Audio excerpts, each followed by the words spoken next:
Deb, one of the things that that's so powerful, as I've already heard just a bit about the ministry, is the stories of helping folks out. So do you have one or two that just kind of sticks out in your mind? Yes, Pastor, I do. Back in December, this was before our cancer ministry actually got started up in January of this year, we had a sweet lady here at the church who was battling pancreatic cancer, and I met her and had been visiting with her once a week on Fridays. We would go out to lunch or just share and visit, and during one of those visits she mentioned that they were having a decorating contest for whose apartment was decorated the best for Christmas. And she said, you know, I would love to do that, but I just can't, you know. And I'm like, well, of course. I said, we would love to help you. Could we help you do that? And she's like, I would love that. So I talked to our life group class at that time, and we had just volunteers. We're like, yes, let's do that. So we got together, and of course we asked Dorothy what she would like to have, and she said, baby Jesus. Has to be baby Jesus. So we had a manger scene and angels on her little balcony, and it was just beautiful. And that night we went over, there was like 6 of us, and we decorated and we laughed, and Dorothy just was so happy. She was just overwhelmed with just the love and just the sweetness of everything there. And we just teared up and we cried and we laughed and we shared, and we were there probably a couple of hours, and she was just, like I said, just so happy. So we did that, and then after Christmas, of course, she didn't win the contest, but she was so happy, and just the love that shined through with all the volunteers that took the time out of their busy schedules at the Christmas holidays to do that was overwhelming to me. And that's when, in my heart, I really knew that this cancer ministry was so needed and such a blessing, and how it was going to bless so many people that we couldn't even imagine how many people that we were going to be able to touch. You know, truth is, some of our best ministry flows out of personal pain, that once we've been through something, we can then step out and help somebody. Carolyn, I know you have some stories. You've been actively involved in ministry. You have one or two stories of helping someone out or helping someone through cancer that stick out in your mind? Yeah, there was one young woman I met with, and my husband and I met with her and her husband, and I'm a breast cancer survivor, and she was diagnosed with breast cancer. And we met with them and basically told them, you know what, you're going to get through this. It's going to be okay. You can do this.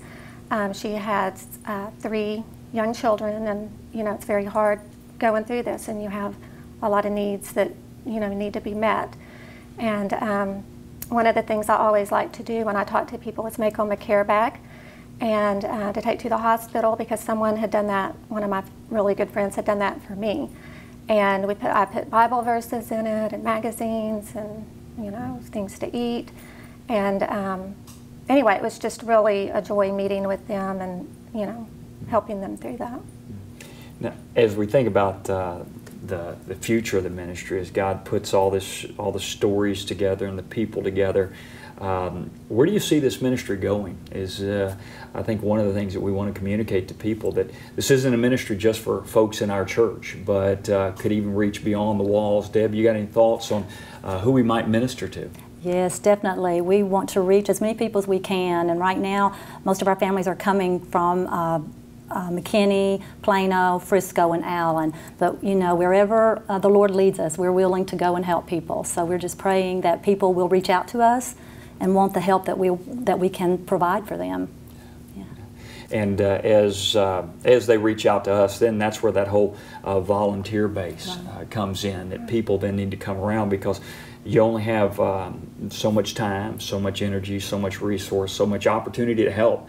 And so that's why it's important, as the needs multiply and perhaps even the ministry multiplies, that the volunteers multiply and they show up and say we're willing to help. I mean, as you think, Carolyn, about the future of this ministry, kind of what do you see? Who do you see us being able to minister to and connect with? Well, I think there is a tremendous need out there, and I think it's going to grow as people hear about our ministry. One of our ideas was to go to all of the life groups here in the church and to try to get a life group to adopt a family. And our life group has already done that with one family, and we send out the meal care calendar of needs they have, and then people in our class sign up to help. And so that is reaching a lot of people who probably normally wouldn't volunteer. But we also want, any individuals, they don't have to be in a life group, but we have someone specifically working on getting volunteers. Another idea was to go to the youth and get youth to become involved. They have to have service hours, and to get them involved to do, whatever needs, may arise. If you could just sum up, what is Cottonwood ministry to you, cancer ministry to you? Just real quickly, just in your own words. To me, Pastor, is just being the hands and feet of Jesus, and I just love reaching out and comforting people and helping them as God comforted me, as 1 Corinthians says, as He comforts us through our troubles, we are to reach out and comfort others through theirs. And that just spoke to me so strongly after my diagnosis. That's what ministry is about. What about you? Just how would you define the cancer ministry? The ministry is to reach out to those who are going through cancer, to hold their hand, to let them know we've been through it, and to make an impact for Christ, and to just show them the love of Christ. My story with cancer is that 6.5 years ago, I was diagnosed with stage 2 breast cancer, and I had to have surgery and chemo and radiation. And I had 4 children, aged 7 to 13 at the time, and my main goal at the time was to survive the cancer and to get them all graduated from high school. And I think a lot of women, they worry about their children.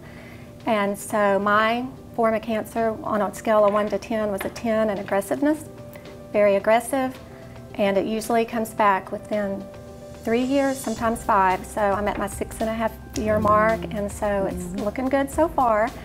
And but anyway, I just think that would I want to go through cancer again? No.